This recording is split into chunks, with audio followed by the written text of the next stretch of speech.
чӣ хел ноутбук гирем барои барномасозира. Вақте ки ту якум бор барномасозира сар карданӣ мешавӣ, бисёри ҳолатда ҳамин савол туда мия. Чӣ хел ноутбук гирем барои барномасозира. Ноутбукҳо ҳозир какрас бениҳоят зиёд шудагиянд ва дар ҳамаи кунҷи дунё ту метавонӣ як ноутбук биёвӣ.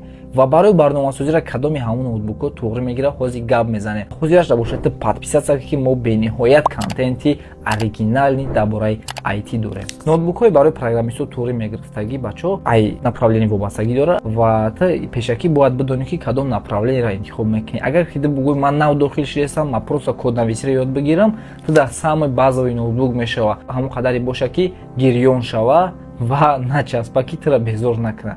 Тамом. Агар ки мисол ту бигӯӣ Android разработка мерам, ида компютери вазвин, яъне бениҳоят мощный дар кор, чтобы Android Studio кор кунад, Java кор кунад ва программаи вазвин қатъи кор мекунӣ. Агар ки ту бигӯӣ веб разработчик, ту мисол ба VS Code ё ки ба WebStorm кор кунӣ, мисол идам ту компютери средний метавонӣ бигирӣ. Агар просто коднависӣ бигӯӣ ки ман як редактори Python мекушам, ҳамуда менависам, компютери бениҳоят слабый даже мешавад дар кор кунад.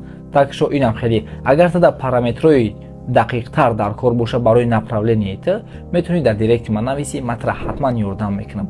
Подписатсияро фаромӯш накун ва ошнои программиста роиш кар.